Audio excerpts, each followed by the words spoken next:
부활이 없다고 주장하는 사두개인 중 어떤 이들이 와서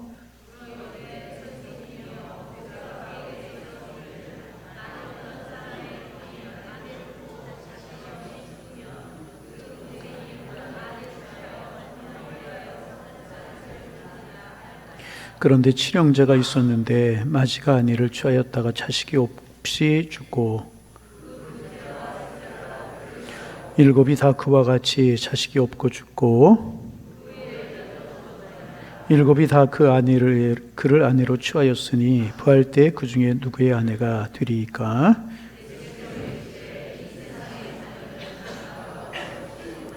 저 세상과 및 죽은 자 가운데서 부활함을 얻기에 합당히 여김을 받은 자들은 장가하고 시집가는 일이 없으며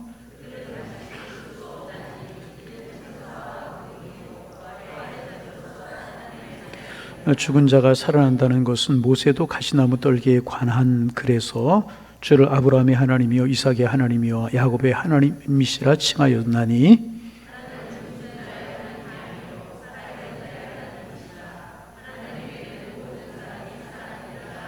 30절 40절 함께 보십니다. 서기관 중 어떤 이들이 말하되 선생님 잘 말씀하셨나이다니 그들은 아무것도 감히도 물을 수 없음이더라. 아멘. 하나님 아버지, 주님의 은혜가 사랑이 아니면 살 수 없는 저희들인데 우리에게 은혜와 자비를 베풀어 주셔서 그 은혜 속에 잠겨 그 사랑 속에 잠겨 주님의 은총을 누리며 우리의 삶의 감격을 누리며 살아가는 저희들 되게 주께서 인도하여 주옵소서. 주님의 고난당하심을 묵상하는 사순절 절기에 그 주님의 사랑과 은혜가 크게 다가오고 느껴지게 하셔서 감사와 찬송과 고백으로 주님을 경배하는 삶을 살아가도록 주께서 인도하여 주옵소서. 하나님, 우리의 찬양을 받으시고 우리의 간절한 기도를 들으시며 이 시간 주님 말씀하옵소서. 종이 짓겠나이다 그런 마음으로 주를 바라보니 우리에게 은혜 주시고 우리를 축복하여 주옵소서. 우리를 위로하시고 우리를 통하여 영광받아 주옵소서. 예수님의 이름으로 기도하옵나이다. 아멘. 체르빔 찬양대가 원래 찬양을 잘했지만 요즘 부쩍 좋아진 것 같지 않아요? 말이 끝나기 전에도 무섭게 아멘을 하네. 그날 그 동의하는 이야기죠. 그래서 이제 행사를 한 번씩 하고 무슨 준비를 한다는 게 참 중요한 것 같아요. 그죠? 박수 한번 좀 할까요? 예. 지난주에도 참 은혜로운 찬양을 해주었는데 오늘 대원들 중에서 목감기에 걸린 분들이 많다고 그래가지고 사실은 기대를 안 했는데 기대 이상입니다. 물론 찬양은 하나님 앞에 돌리는 거기 때문에 잘한다 못한다 판단하는 것 좀 그렇지만 그래도 이왕이 은혜로우면 좋잖아요. 근데 잘한다는 말 취소하고 은혜롭다 하는 말로 대신합니다. 은혜로우셨죠? 예. 오늘은 좀 이것저것 사족을 좀 하고 싶은 생각이 많은데 오늘 허영기 목사님이 찬송 인도를 처음 한 것 같아요. 우리 교회 이제 부목사님 세 분을 청빙하는 청빙 공고를 냈을 때 정효선 목사님이 제일 먼저 냈는데 청년들하고 찬송 인도하는 영상을 우리 같이 이제 이력서를 보내고 영상으로 저에게 톡으로 보내했어요. 그리고 또 이영재 목사님이 또 우리 교회 이력서를 내셨는데 금요기도에 인도를 하는 기타를 치면서 인도를 하는 영상을 그 두 가지가 굉장히 플러스 요인이 돼가지고 이제 우리에게 오시게 되었는데 허영기 목사님 맹숭맹숭했어요. 그런 영상도 하나도 없었고 그래서 이제 정효선 목사님 제가 찬송 인도하는 그런 스타일 그거 보고 금요기도에 좀 맡아보면 좋겠다. 금요기도에 또 이영재 목사님 주로 오후 찬양 주노핀 찬양도 해봤으면 좋겠다. 주노핀 찬양단. 그런데 허영기 목사님은 찬송에 관한 보직이 없었거든요. 맹숭맹숭 이력서가 들어왔기 때문에 이제 그런데 오늘 누구예요? 이름도 한 번 줄 안 보이니까 잊어버리네. 하재희 목사님이 작년에 휴가를 절반뿐이 못 갔다고 절반만 좀 달라고 그래가지고 이번 주에 휴가 갔어요. 어디 갔는지 전화해도 안 받아요. 아주. 그래서 오늘 어느 목사님 찬양하면 좋을까 싶다가 허 목사님 한번 해보실래요? 그랬더니 오늘 했는데 어우 깜짝 놀랐죠? 뭘 보고 놀랬다는 거예요? 그러셨어요. 하나님께서 참 목사님들에게 여러 가지 은사를 주시는데 우리 세 목사님들이 뭐 설교나 오늘 어제 어느 다른 교회 담임 목사님들이 몇 분 다녀갔는데 우리 교회 부목사님 보시더니 부목사님들이 하시는 말씀 목사님 이 교회는 부목사님들 인물 보고 뽑아요. 그래서 제가 뭐라고 그랬냐면 그렇다고 그랬어요. 예. 설교, 찬송 모든 것들이 다 귀한 것 같아요. 늘 부목사님들 위해서 기도해 주시고 사역 잘 할 수 있도록 늘 사랑해 주시고 아껴주시고 격려해 주시기를 바랍니다. 수요일 예배도 부목사님들 설교하니까 좋죠? 부목사님들은 설교하게 할까요? 제가 이제 대답을 하지 마세요. 제가 불안해지니까. 예. 그래서 이제 오늘 오래간만에 누가복음 묵상하는 것 같은데, 또 이제 부목사님들을 통해 주시는 은혜가 있고 담임 목사를 통해 주시는 은혜가 있을 줄로 압니다. 그래서 늘 누가 설교를 하든지 어떤 분이 앞에 서든지 그저 사모하는 만큼 은혜를 받게 되는 거니까 늘 사모하는 마음 가지셔서 여러분 은혜가 되시기를 소망합니다. 오늘 이제 예수님과 사두개인들과의 대화가 본문에 기록되고 있습니다. 주제는 이제 부활 문제를 가지고 그 사두개인들이 예수님 앞에 질문하는 그런 이제 그래서 올무에 빠뜨리려고 하는 그런 의도를 가지고 예수님께 질문하고 예수님이 답하시는 그런 내용으로 이제 되어 있습니다. 여러 가지 관점으로 이제 볼 수 있지만 사두개파 사람들은 오늘날로 말하면 좌파다 그렇게 이야기를 할 수 있습니다. 그럼 우파가 있겠죠. 우파는 누구냐 하면 바리새파 사람들이다.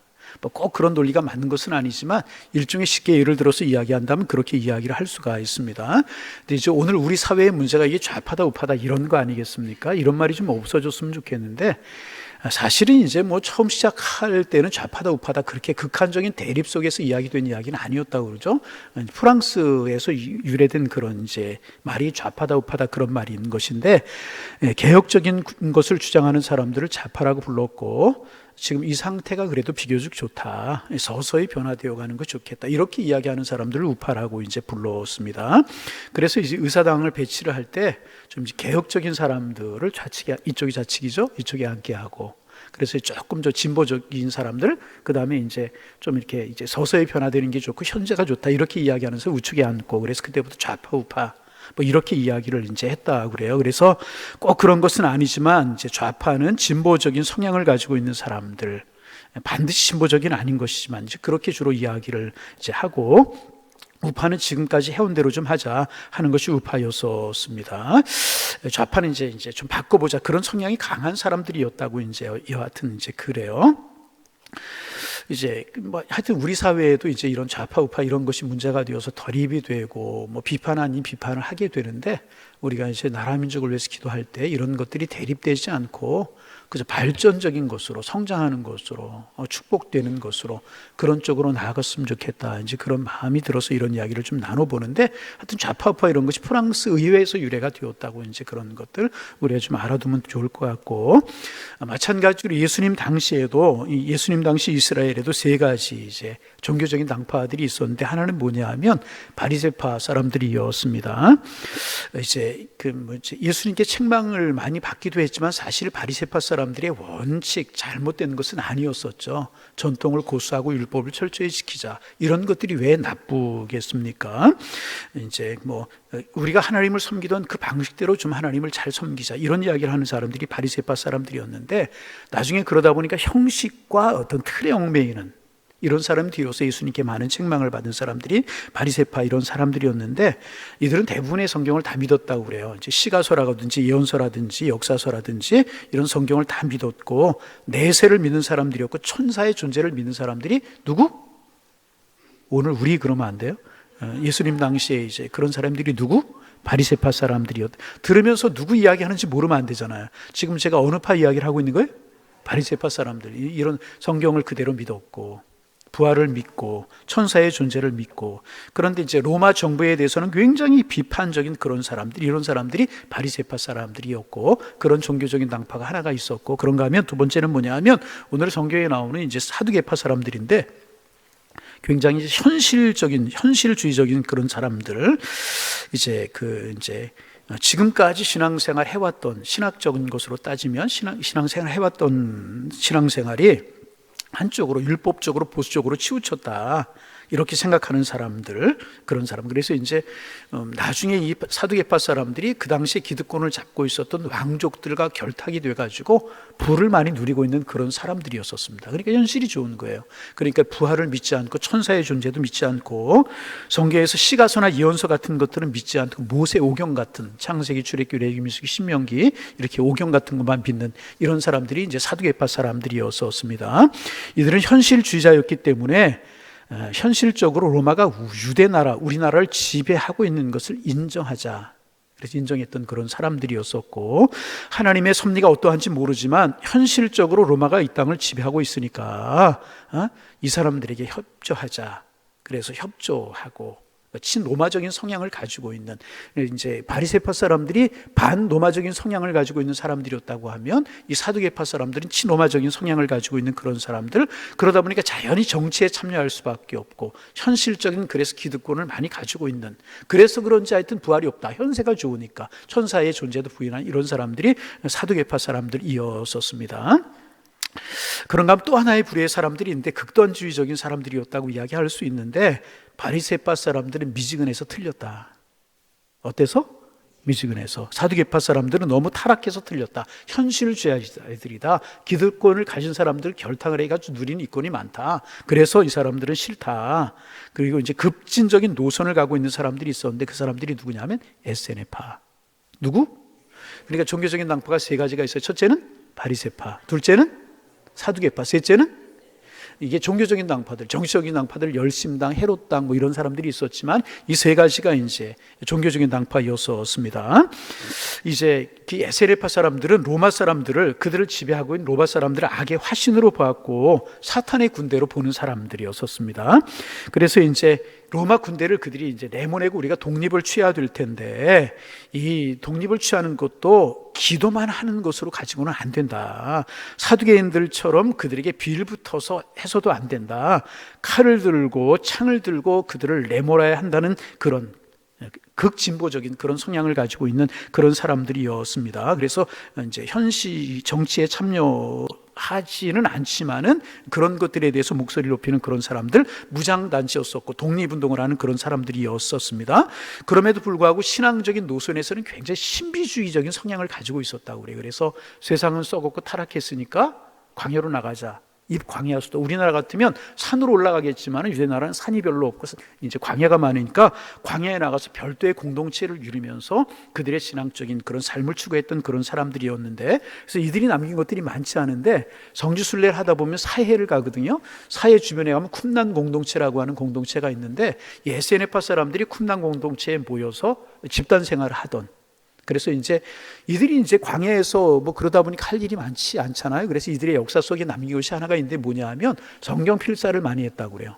그래서 이제 사해 사본이라고 하는, 지금 성경의 사본 중에서 원본은 하나도 남아있는 것이 없고 성경에 이제 사본들이 여러 가지가 있는데 그 중에서 제일 오래된 사본이 이 사해 근처에서 발견이 되는데, 쿰난 공동체에 있던 SNF파 사람들이 남긴 그런 유물 중에 이제 그런 유물들이 여하튼 있습니다. 그래서 이 극단적인 그런 성격을, 신비주의적인 성격을 가지고 있는 그런 사람들인데, 세례 요한이 SNF파였었을 거라고 그러죠.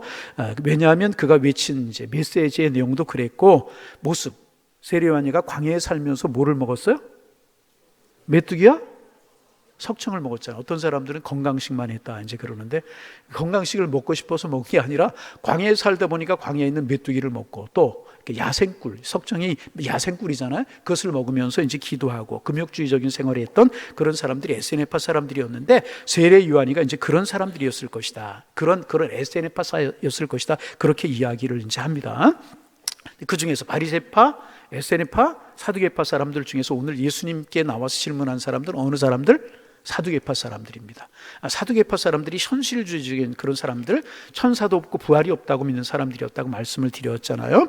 그들이 이제 예수님께 나온 거예요. 그런데 이제 부활의 문제를 가지고 예수님께 질문을 하는데, 선한 의도로, 사람이 그렇잖아요. 질문을 하는데 모르는 것을 알고 싶어서 질문을 하는 거하고 그 사람을 골탕 먹이고 공경에 빠뜨리기 위해서 질문하는 것은 달라요.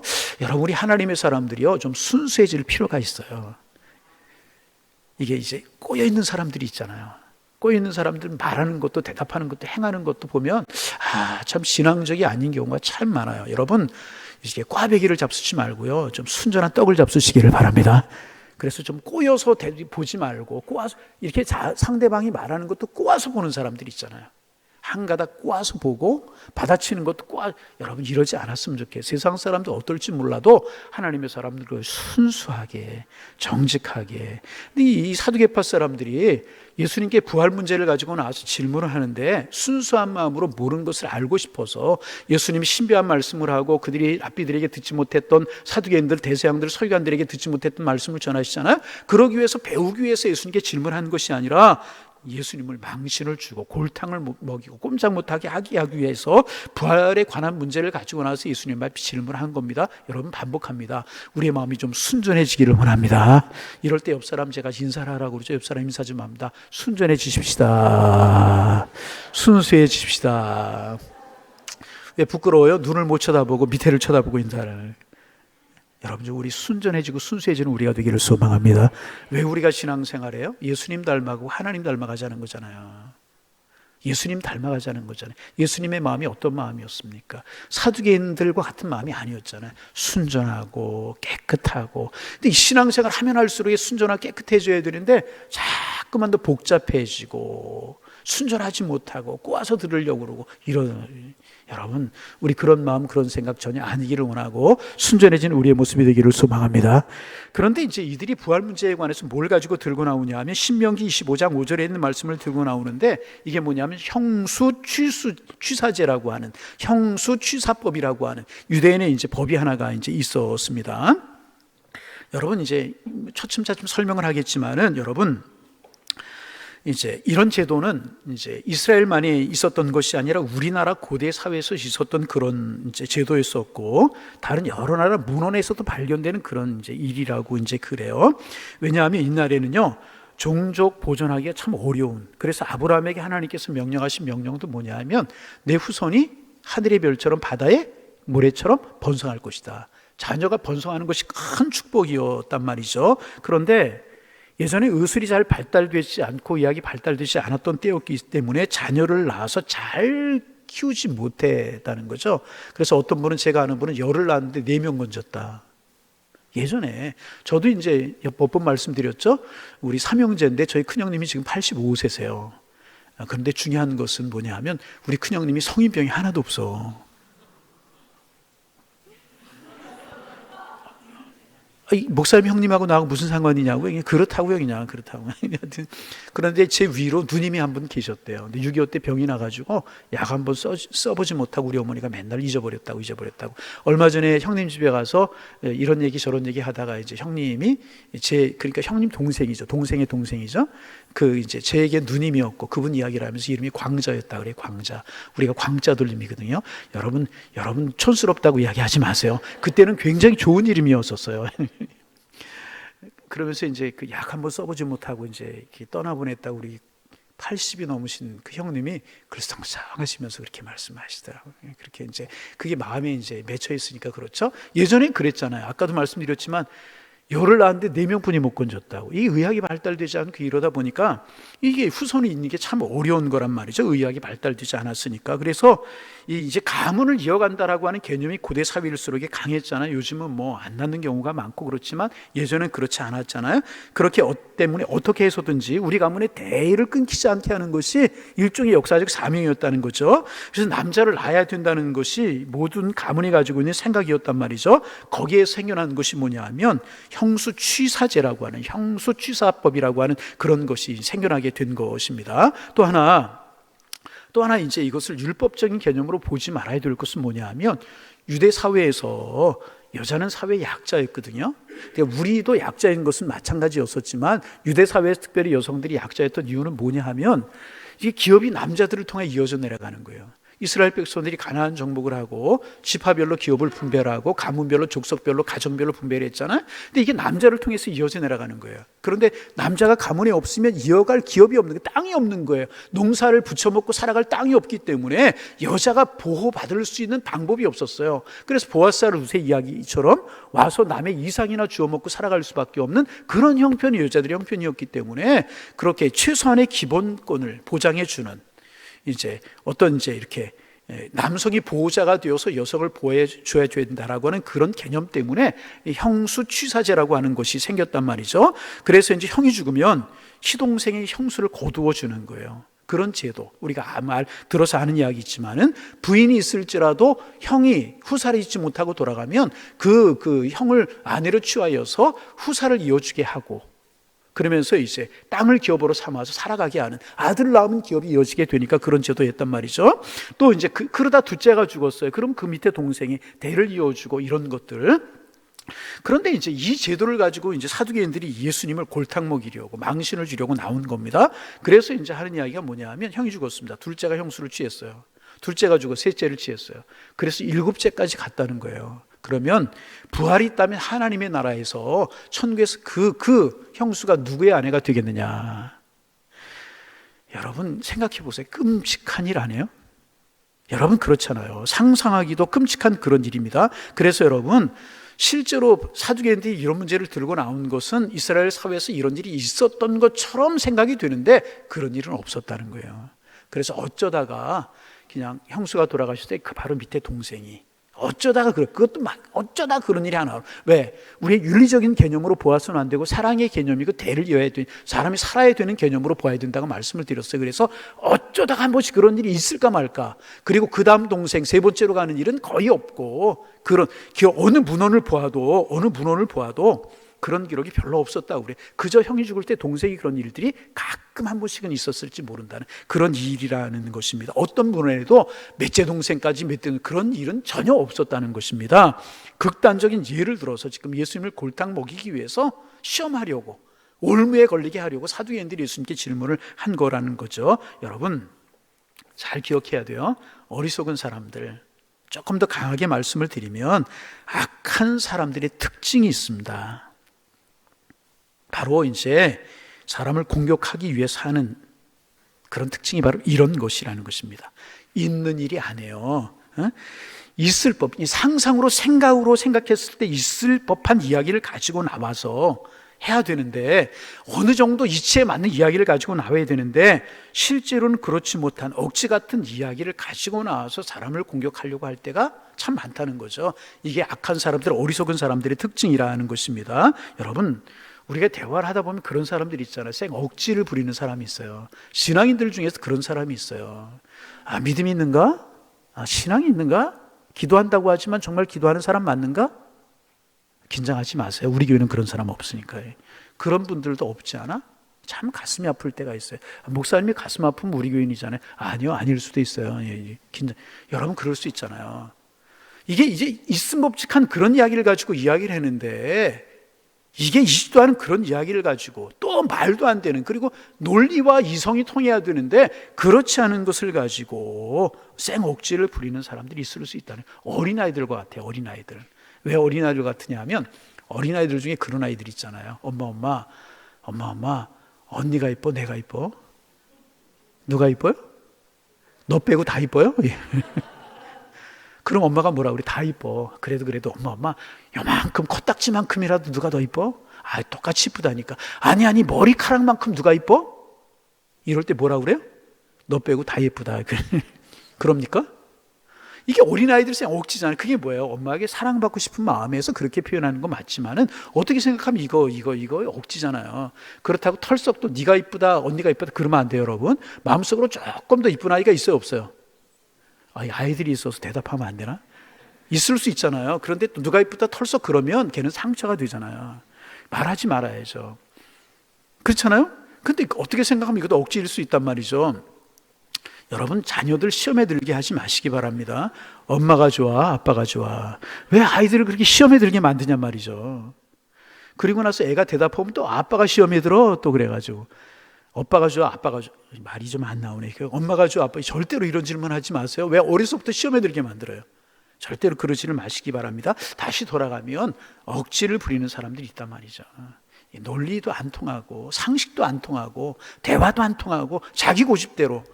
여러분 이거 신앙 안에 좀 버릴 수 있어야 돼요. 따라합니다. 주님 고쳐주옵소서, 바꿔주옵소서. 합리적이고 이성적이고 신앙적이고 영적이어야죠.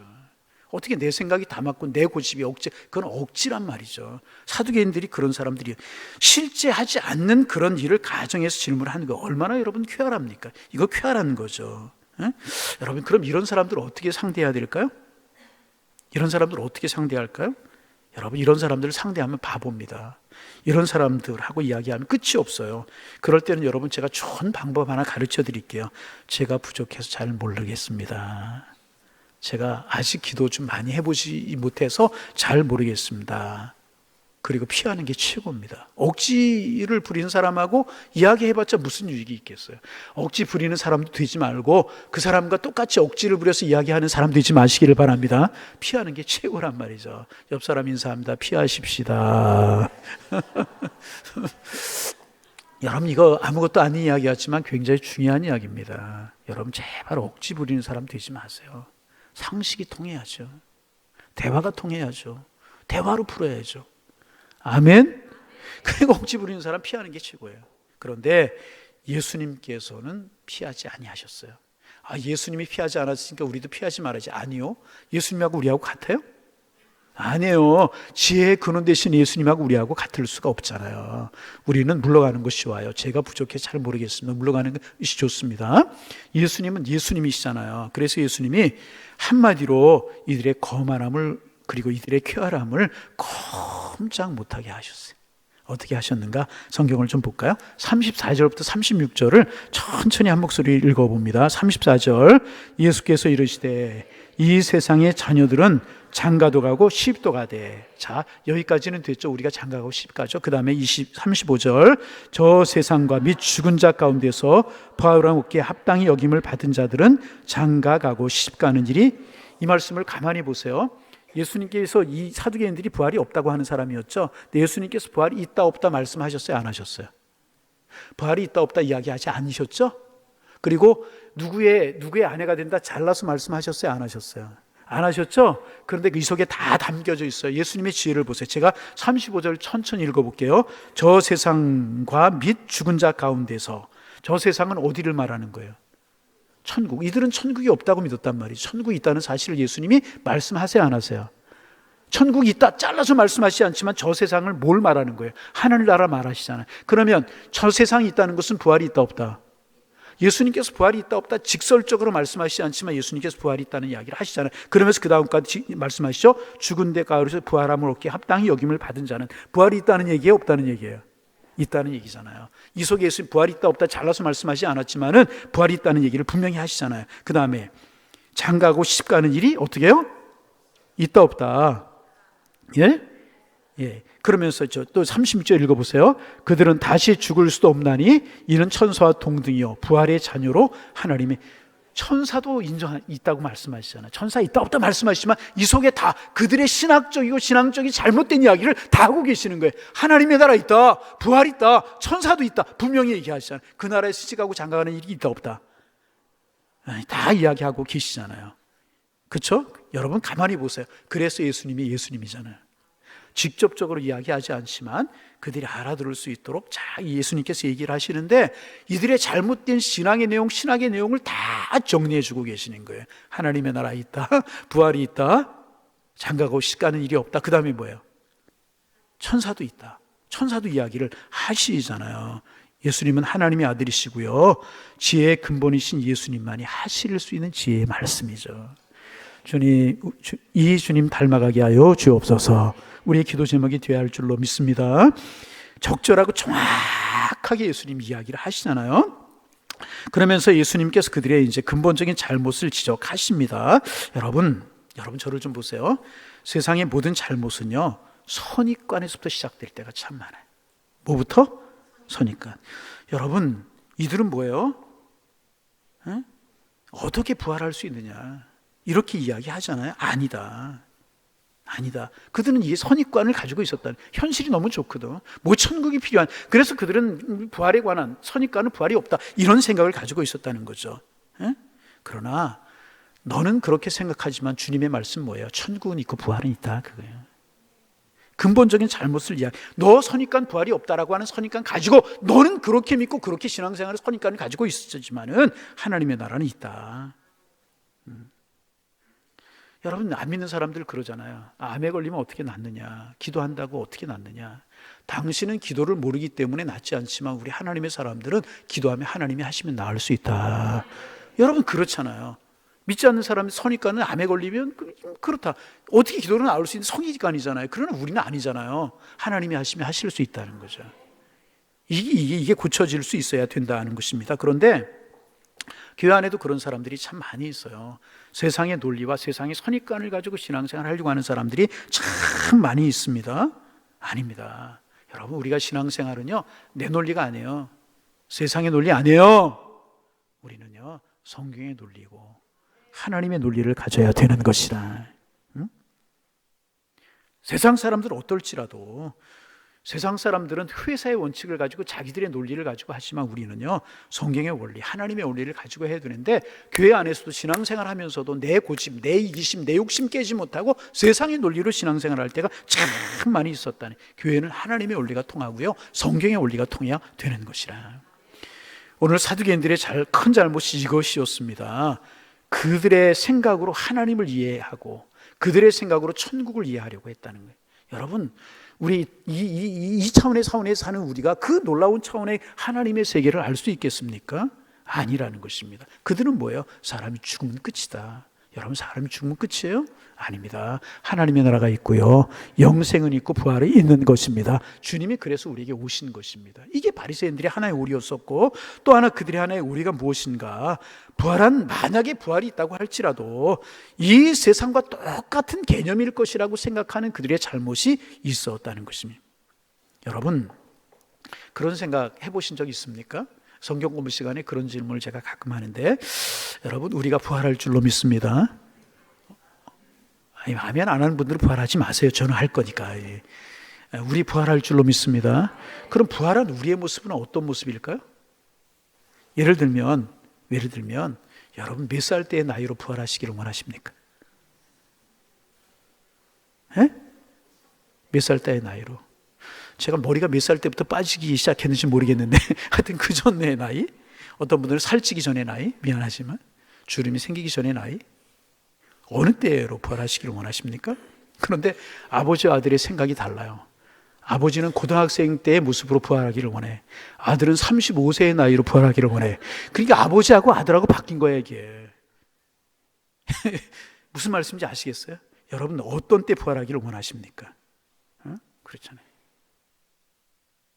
여러분, 우리가 부활하고 나면 우리가 이 땅에서 육신을 가짐으로 생기는 관습과 죄도 전혀 새로운 가치로 변화된다는 거예요. 그것 자체도 우리의 개념이라는 거죠. 육신의 개념이라는 거죠. 이 땅을 살아가는 날 동안에 우리의 모습이고 우리의 나이, 이 세상의 개념이지 그것조차도 하나님의 개념은 아니라는 거죠. 그럼 어떤 것일까? 우리는 모르는 거죠. 하나님만 아시는 거죠. 할렐루야. 또 하나 여러분 생각해 보세요. 궁금한 것이 있어요. 하나님이라 천국에 갔어요. 그럼 이 세상에서 일들이 생각이 날까요, 안 날까요? 그럼 이렇게 물을게요. 이 세상에서 일들이 생각이 났으면 좋겠어요, 안 났으면 좋겠어요? 빚이 많은 사람들은 안 났으면 좋겠고, 빚 받을 것이 많은 사람들은 생각났으면 좋겠고, 이 세상에서 일들이 생각이 나겠습니까, 안 나겠습니까? 다시, 났으면 좋겠어요, 안 났으면 좋겠어요? 대부분 안 났으면 좋을 거예요. 죄가 많으니까. 그래요? 어떻습니까? 그런데 여러분 생각해 보세요. 천국에 아니면 우리의 개념으로 기억이라고 하는 개념이 천국에 있겠습니까? 한번 생각해 보세요. 기억이라고 하는 개념도 오늘 우리 인간을 입고 육신의 몸을 입고 살아가는 우리의 개념이 기억이라고 하는 개념이지, 이것조차도 우리의 생각이지 천국의 생각은 아닐 거라는 거죠. 아멘? 그러면 다시 한번 기억났으면 좋겠어요, 안 났으면 좋겠어요? 몰라요. 긴장하지 마세요. 집사님한테 꿈 거 안 바꿨는데 그런 거 긴장하지 마세요. 그것조차도 우리의 개념이라는 거죠. 또 어떤 사람은 그러니까 아픈 것도 없고 병드는 것도 없고 싸운 것도 슬픔도 없고 아직도 추운 것도 더운 것도 없고 그런 세계가 천국이라고 그러니까 제가 시간이 가니까 말을 좀 빨리 합니다. 그럼 어떤 분이 그래, 심심해서 어떻게 살겠느냐고. 여러분, 천국에서 심심의 개념이 있을까요, 없을까요? 이것도 우리의 개념이지. 여러분 가만히 보세요. 나무들이 그 자리에 맨날 그렇게 서 있어. 나무들이 심심할까, 안 심심할까? 우리가 나무가 안 돼봐서 모르잖아요. 그렇죠? 돌멩이 맨날 그 자리에 그렇게 있어. 돌이 심심할까, 안 심심할까? 몰라. 나무가, 냇물은 흘러서 환경이 변화를 가져오게 되잖아요. 나무는 맨날 그 자리에 서 있어요. 심심할까, 안 심심할까? 몰라요. 천국의 개념이 그렇다는 것입니다. 오늘 우리가 이 세상에서 가지고 있는 개념, 그것을 가지고 하나님의 나라를 생각하려고 하면 안 된다는 거예요. 그래서 우리가 믿어야 되는 것이 무엇인가? 하나님은요, 우리의 지각 밖의 하나님, 뛰어나신 하나님, 우리의 모든 것을 아시고 우리를 너무나 많이 사랑하신 하나님이 다 알아서 하실 줄로 믿습니다. 우리 믿음으로 믿으면 되는 거예요. 천국에 가면 요한계시록에 있는 것처럼 우는 것이 없고 곡하는 것이 없고 슬픈 것이 없고 아픈 것이 없고 이별이 없고 그런 것이 하나님의 나라라고 그랬잖아요. 그러면 그대로 그냥 믿는 거예요. 하나님의 나라는 우리하고 전혀 다른 새하늘과 새 땅이구나. 할렐루야. 그런데 바리새인들은 그 하늘의 개념을 자꾸 자기들의 생각으로 개념으로 천국이 없고 부활이 없다라고 이야기하면서도 부활이 없다라고 이야기하면서 자꾸 부활적인 개념을 가지고 자기들의 생각으로 이야기하려고 하고 그것을 가지고 예수님을 올매에 빠뜨리려고 이제 그랬다는 것입니다. 여러분 그게 이제 바리새인들의 오류였고요. 우리 믿으면 되는 거예요. 가장 선으로, 가장 축복으로, 가장 아름다운 것으로 하나님 우리를 인도하실 줄로 믿습니다. 우리는 그렇게. 그래서 오늘 예수님은 사두개인들의 이런 짓궂은 질문을 예수님을 넘어뜨리려고 하는 올무에 걸리게 하려고 하는 골탕 먹이려고 하는 이런 질문을 아주 명쾌한 대답으로 예수님께서 해결을 이제 하셨습니다.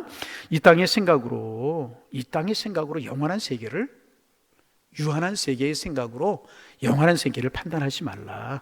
오히려 감사해라. 그 주님이 다 알아서 하시리라. 너희가 염려함으로 키를 한 자나 크게 할 수 있느냐? 그럴 수 없다. 그것까지도 하나님 앞에 맡겨라. 아멘. 주님 그렇게 말씀하고 계시는 것입니다. 37절 말씀 같이 한번 읽어봅니다. 죽은 자가 살아난다는 것은 모세도 가시나무 딸기에 관한 글에서 주를 아브라함의 하나님이여 이삭의 하나님이여 야곱의 하나님이시라 칭하였나니. 이게 무슨 말입니까? 모세 말씀드린 거 기억나세요? 이들은 예언서도 안 믿고 시가서도 안 믿는다고 그랬잖아요. 율법서, 모세경영 믿는다고 그랬잖아요. 그러니까 예수님께서 얘들이 믿고 있는 모세 율법을 가지고 이야기하는 거예요. 모세 율법에도 보면 하나님을 가리켜서 아브라함의 하나님이요 이삭의 하나님이요 야곱의 하나님이라 칭하시지 아니하였느냐. 그러니까 이 말은 뭐예요? 야곱의 하나님이 나의 하나님이 되고 아브라함의 하나님, 이 말은 뭐예요? 부활 천국을 인정해야 된다는 말씀 아니겠습니까? 여러분 38절 보세요. 하나님은 죽은 자의 하나님이 아니요 살아있는 자의 하나님이시라. 하나님에게는 모든 사람이 살아있다. 부활이 있다 없다? 있다. 그런데 우리의 개념을 가지고 판단하지 말라. 주님이 그렇게 말씀하고 계시는 것입니다. 그러자 믿고 맡겨라 이런 말씀을 이제 하고 계시는 것입니다. 그러자 이제 이 이야기를 듣고 있었던 서기관 중에 어떤 사람이 깜짝 놀랐던 것 같아요. 예수님의 말씀을 듣고 39절 말씀을 읽습니다. 서기관 중 어떤 이들이 말하되 선생님 잘 말씀하셨나니. 잘 말씀하셨다. 이들이 아마 말하다가도 자기 입을 닫았을지 모르겠어요. 왜? 예수님을 칭찬한 이야기, 예수님을 신란하고 책망을 주고 망신을 주려고 질문한 건데 예수님의 지혜를 보고 깜짝 놀랐는데 표현하지 말아야 표현했다는 거죠. 깜짝 놀랐을 것입니다. 그러자 이제 40절 사두개인들의 반응입니다. 읽어봅니다. 그들은 아무것도 감히 더 물을 수 없음이더라. 이래서 이제 아무것도 더 물을 수 없고 예수님이 예수님 되면 이제 그래서 여러분 가만히 인간적으로 생각하면 죄송합니다 이런 표현을 써서 고소하다. 이들이 왜 예수님께 이런 질문을 했어요? 예수님을 함정에 빠뜨리고 예수님 좀 골탕을 먹이게 하려고. 여러분 사람이 순수해야 돼요. 하나님의 사람들 순수하기를 소망합니다. 그런데 이제 여러분 이제 이런 말씀이 성경에 왜 기록됐을까? 이게 우리가 늘 이제 가져야 되는 생각이지 않습니까? 여러분 사두개파 사람들이 이런 이야기는 사두개파 사람들의 문제만 아니라는 거예요. 지금 내 속에 사두개파와 같은 어리석음이 있을 수 있다는 거예요. 이런 어리석은 모습이 있을 수 있다는 것입니다. 내가 바리새인은 아니고 사두개파 사람은 아니지만 사두개인과 같은 오류를 내 마음속에 가지고 신앙생활할 수 있다는 거죠. 내 개념으로 하나님의 나라를 판단하고 내 생각이 진리인 것처럼 이야기하고 그래서 나는 옳고 다른 사람은 틀리다. 이런 논리를 가지고 우리가 신앙생활할 수 있다는 거죠. 그것을 지금 말씀하고 너희 속에는 바리새파 같은 사두개파 사람들과 같은 이런 오류가 없는가를 생각해 보라. 이것이 오늘 주님이 우리에게 말씀하시는 말씀이라 하는 것입니다. 내 지식을 가지고 하나님을 믿는 일을 판단하지 말고 내 생각을 가지고 하나님의 일, 예수님의 일을 천국을 판단하지 말아야 될 것이라는 거예요. 내 고집을 가지고 하나님을 믿는 일에 앞세우면 결코 안 될 것이라. 하나님의 말씀이 말씀이 되고 은혜가 은혜가 되고 진리가 진리 되게 되어야 된다는. 아멘. 여러분, 이렇게 믿음은 믿음처럼 해야 되는 것이라는. 전에도 한번 이야기했지만 참 신앙 안에서 이런 일이 가능하잖아요. 우리 중보기도 사역자들하고 한번 갔지만 금산에 가면 금산교회라고 하는 교회가 있잖아요. 그죠? 있을 수 없는 일이 벌어졌죠. 종이 먼저 장로님이 되고, 장로님이 나중에 그 주인이었던 사람 나중에 주인이 장로님이 되고, 신학교에 보내서 자기 교회 목사님으로 장로님이. 세상에서 여러분 이런 일이 있을 수 있어요? 없잖아요. 그런데 신앙 안에서, 믿음 안에서는 가능한 일일 수 있단 말이죠. 여러분, 우리 신앙을 신앙처럼, 말씀을 말씀처럼, 진리를 진리처럼 믿고 신앙생활은 우리가 되기를 소망합니다. 내 생각으로 옳다 그러다 아니에요. 내 고집으로 이거 그러지 마세요. 믿음은 믿음이에요. 자칫 잘못하면 우리가 이 사두개인들의 오류를 우리가 범할 수 있다는 거예요. 내 생각을 가지고 판단을. 아닙니다. 하나님의 말씀, 진리, 은혜. 그럴 때 나도 은혜가 되고 공동체도 축복이 되고 은혜가 되는 줄로 믿습니다. 그럼 우리 모두의 신앙생활이 되어서 한 걸음 진보할 수 있는 은혜가 우리에게 있어지기를 주님의 이름으로 축원합니다. 축원합니다. 하나님, 우리의 마음이 순전해지고 온전해지게 하옵소서. 신앙생활만 하면 할수록에 우리의 신앙이 조금 더 온전해지고 순전해지어서 하나님 앞에 영광이 될 수 있도록 하나님 우리를 축복하여 주옵소서. 날마다 우리의 믿음이 자라고 신앙이 성숙해 갈 수 있도록 복의 복을 더하여 주옵시고, 말씀을 말씀대로, 은혜를 은혜대로, 선을 선으로 우리 마음속에 믿으며 살아가는 저희들 되게 도와주셔서 나도 축복이요 주변도 축복이 되고 하나님 앞에 영광이 될 수 있도록 은혜 위에 은혜를 더하여 주옵소서. 예수님의 이름으로 기도하옵나이다. 아멘.